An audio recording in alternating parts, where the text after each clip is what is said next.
बिस्मिल्लाहिर्रहमानिर्रहीम। अस्सलामुअलैकुम students, welcome to my YouTube channel. MTH 501 का लेक्चर नंबर 29 है the characteristic equation. The characteristic equation contains useful information about the eigen values of a square matrix A. आपके पास जो characteristic equation होती है वो कब यूज़फुल होती है? जब ईजन वैल्यूज़ जो है ना वो स्क्वायर मैट्रिक्स की आप यूज़ कर रहे होते हैं। ठीक है, इट इज़ डिफाइंड एज, आपके पास जो फिक्स्ड पॉइंट के लिए हम इस्तेमाल कर रहे थे ए माइनस लेमडा आई, उसका जब आप डिटर्मिनेंट फाइंड कर लेंगे और इक्वल ज़ीरो के रख देंगे, ठीक है, ज़ीरो आ जाएगा आपके पास determinant A minus lambda I, तो ये आपके पास होगी करेक्टरिस्टिक इक्वेशन। जो लेमडा है आपके पास यहाँ पे वो आपके पास ईजन वैल्यू है और जो आई है वो आपके पास आइडेंटिटी मैट्रिक्स है। ठीक है, we will solve the characteristic equation. Characteristic equation को आप करेक्टरिस्टिक पोलिनोमियल भी कहते हैं।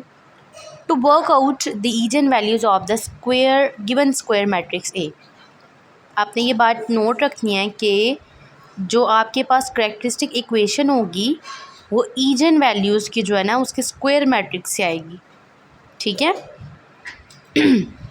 एग्जाम्पल 1 देखें, find the eigen values of A. A आपके पास है स्क्वायर मैट्रिक्स। मैट्रिक्स जो आपने लेना है वो स्क्वायर ही लेना है। 2, 3, 3 एंड -6 है आपके पास मैट्रिक्स। आप सबसे पहले क्या करें, इक्वेशन अपनी याद करें जो कि करेक्टरिस्टिक इक्वेशन से पहले आपने A minus lambda I X equals to zero रखना है।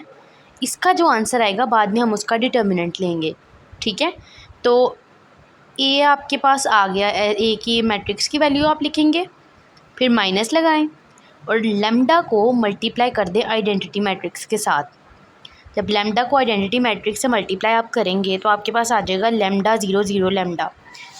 इसको आप ए वाले मैट्रिक्स से माइनस करें तो आपके पास आ जाएगा matrix 2 minus lambda 3 3 -6 minus lambda.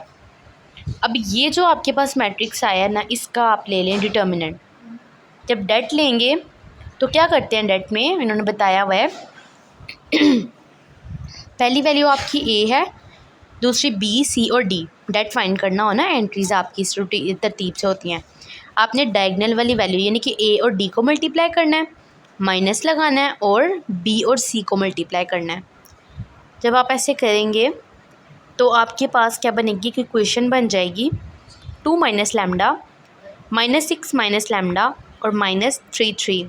ठीक है, 3 3 माइनस आपके पास -9 आ जाएगा। आपने इसको सॉल्व किया तो लास्ट पे आपके पास जो है ना वो ईजन वैल्यू के दो आंसर आएंगे। एक आपके पास 3 आएगा और एक आ जाएगा -7। लेमडा -3 को 0 के इक्वल रखें और लेमडा +7 को इक्वल 0 के रखें तो आपके पास आ जाएंगी ईजन वैल्यूज़। नेक्स्ट फिर आपके पास स्क्वायर मैट्रिक्स से आपने डेट ए फाइंड करना है। भाई ये तो आप किसी भी मेथड से कर सकते हैं, इन्होंने शो नहीं किया हुआ, बताया नहीं कि भाई इसी जो है ना मेथड से करें, तो आप इसको कर सकते हैं। डेट फाइंड करना है ए का, इंतहाई आसान है। फर्स्ट वाली वैल्यू को एज इट इज़ रखें, फर्स्ट वाली रो और कॉलम को हाइड करके बाकी जो मैट्रिक्स है उसका डेट निकाल लें। इस तरह से फिर -5 लें, माइनस लगाएं, 5 लें, 5 सेकंड वाली आप रो को, सेकंड वाले कॉलम को और फर्स्ट वाली रो को आप हाइड करके बाकी की वैल्यूज़ का डिटर्मिनेंट फाइंड कर लें। तो इस तरह से करके भी आपके पास डेट आ जाएगा। ये वाला रो वाला फॉर्म करने की आपको ज़रूरत भी नहीं पड़ेगी। कुछ प्रॉपर्टीज़ दे दिया डिटर्मिनेंट की। A is invertible if and only if det A is not equals to zero. Invertible कहते हैं नॉन ज़ीरो को, ठीक है, जो ज़ीरो ना हो। तो कहते हैं कि आपके पास जब डेट ए है वो कोई ज़ीरो वैल्यू नहीं ना आ रही तो वो आपके पास इन्वर्टिबल होगी। आप डेट लेते हैं ए बी का, इसको आप डेट ए और डेट बी अलग अलग कर लें, सेम होगा, इक्वल होगी ये दोनों चीज़। डेट ए ट्रांसपोज का लें तो वो इक्वल आएगा डेट ए के। ठीक है, ये प्रॉपर्टीज़ हैं, आपने इनको याद करना है। If A is a triangular then det A is the product of the entries of the main diagonal of A. कहते हैं कि अगर आपके पास ए एक ट्रायंगुलर मैट्रिक्स है ना, तो जब आप डेट लेंगे ना ए का, तो उसकी जो एंट्रीज़ होंगी उनका प्रोडक्ट आप मेन डायगोनल का लेंगे ना, तो वो आपके पास डेट ही आएगा। यानी कि आपके पास मैट्रिक्स है, आपने उसके डायगोनल्स को मल्टीप्लाई किया है आपस में, तो वो आपका डेट कंसीडर होगा। ये आगे क्वेश्चन आएगा ना, फिर मैं आपको वहाँ से समझा दूँगी।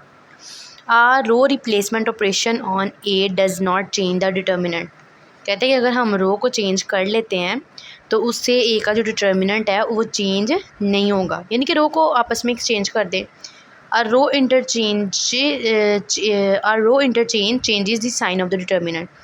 लेकिन अगर आप रो को चेंज करते हैं आपस में एक दूसरे के साथ, तो क्या होगा कि जो साइन होगा ना उस डिटर्मिनेंट का वो चेंज हो जाएगा।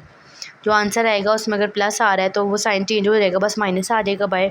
अगर माइनस आ रहा था पहले तो आपके पास डिटर्मिनेंट के बाद प्लस आएगा, माइनस नहीं भी आएगा। Row scaling also scales the determinant by the same scalar factor.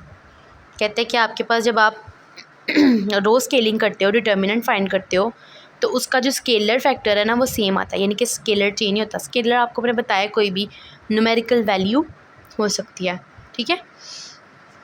फिर आपने ईजन वैल्यूज़ फाइंड करनी है और ईजन वेक्टर्स फाइंड करने हैं। प्रीवियस लेक्चर में आपको ये बताया था।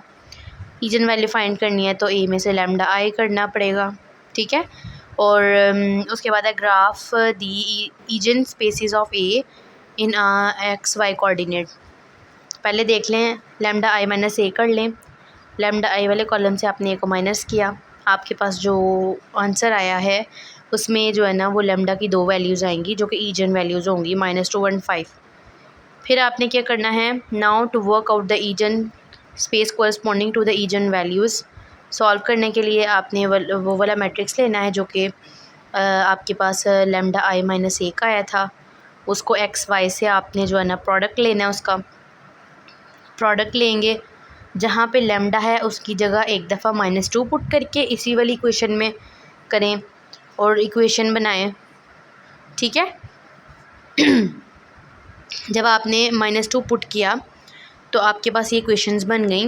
इस इक्वेशन में देखें y को इक्वल टी के पुट किया हुआ है। अगर आप y को टी पुट करते हैं, यहाँ पे आपके पास 2 इक्वेशंस आई हैं ना, वहाँ से आपके पास इक्वल है कि x जो है वो -y के इक्वल है, तो y को टी पुट करेंगे सिंपल, तो x आपके पास -t आ जाएगा। जहाँ x y था वहाँ पे -t और t पुट करें, t को बाहर कॉमन निकाल लें, -1 और 1 आ जाएगा। अब इसको आपने क्या करना है, जो क्वेश्चन था ए उसके साथ आपने प्रोडक्ट ले लेना, ये टी वाले कॉलम का। जो फाइनल आंसर आएगा वो आपके पास ईजन वेक्टर होगा, ठीक है।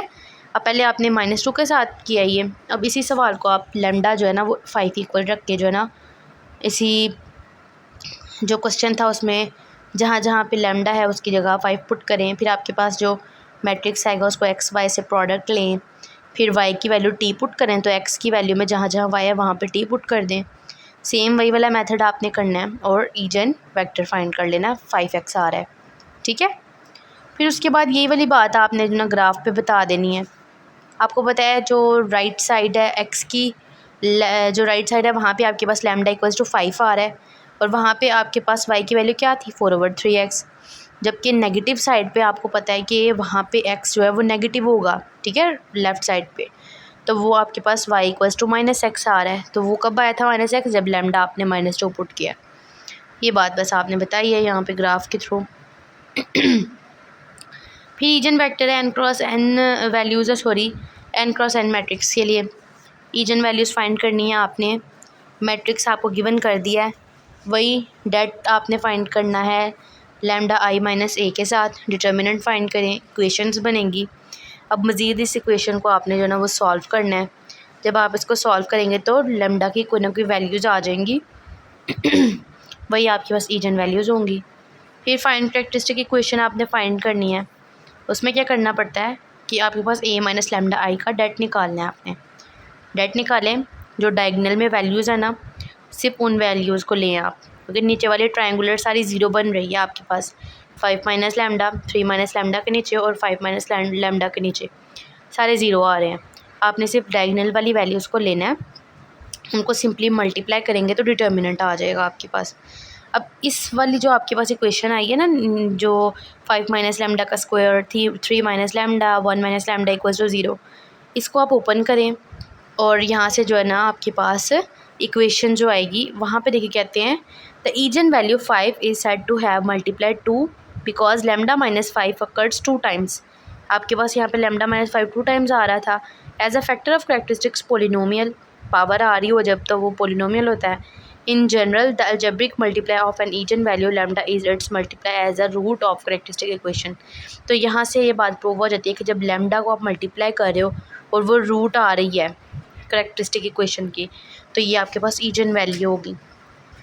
ठीक है, फिर नेक्स्ट क्वेश्चन है, उसमें भी ये वाली कंडीशन दे दी है। यहाँ से भी आपने लैम्डा की वैल्यू फाइंड कर लेनी है। कॉमन निकाले जो चीज़ कॉमन आती है। ठीक है, लैम्डा कॉमन आ रहा था, लैम्डा 4 कॉमन निकाला, बाकी लैम्डा एक -6 बचा और लैम्डा +2। यहाँ से आपके पास 6 और -2 जो है ना, ये दो आंसर्स आ रहे हैं लैम्डा के। ठीक है, ईजन वैल्यूज़ इसको आप कहते हैं। फिर वही ईजन वैल्यूज़ और ईजन वेक्टर्स आपने फाइंड करने, एक्टिविटी आपको गिवन की हुई है, ये आपने करना है। फिर आपके पास आ जाते हैं, अगर आपके पास ए और बी दो आपके पास जो है ना मैट्रिक्स हैं सेम रो और कॉलम के साथ, तो आप उसको कह सकते हैं कि A is said to be similar to B if there exist invertible matrix P. भाई ये आपके पास ए वाला मैट्रिक्स बी के इक्वल तब होगा जब कोई नॉन ज़ीरो मैट्रिक्स जो है ना पी इनके दरमियान आ रहा हो। ठीक है, एग्जिस्ट कर रहा हो। तो P inverse A P equals to P, यहाँ से ए निकालना है ना आपने, ए को साइड पे रखें, बाकी जो पी और माइनस पी इनवर्स था ना वो बी के साथ दूसरी साइड पे चले जाते हैं। ठीक है, तो यहाँ से आपके पास ए इक्वल आ जाएगा पी बी और पी इनवर्स। यहाँ पे आप पी इनवर्स को रिप्लेस कर दे अगर क्यू से, तो Q inverse B Q equals to A आ जाएगा।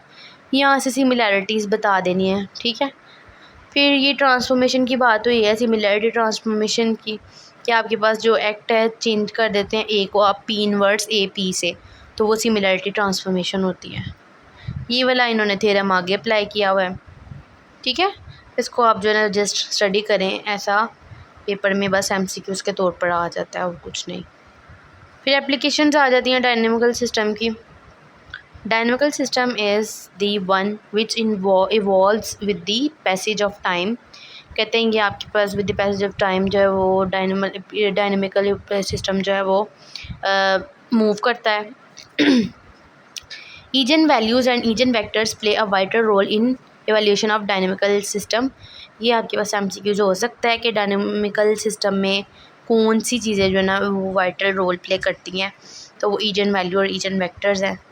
फिर ए की वैल्यू आपको गिवन कर दी गई है, आपने इसकी जो है ना इक्वेशन जो है ना वहाँ पे आपको दिया है कि एक्स जो है ना वो k+1 इक्वल्स है ए के एक्स के, और जो k है आपने वो पुट करना है, वो आपके पास जो है ना वो नेचुरल नंबर्स हैं, 0 से शुरू हो रहे हैं, whole number sorry positive numbers. ठीक है, और ये आपके पास इक्वल है 0.6 और 0.4 के।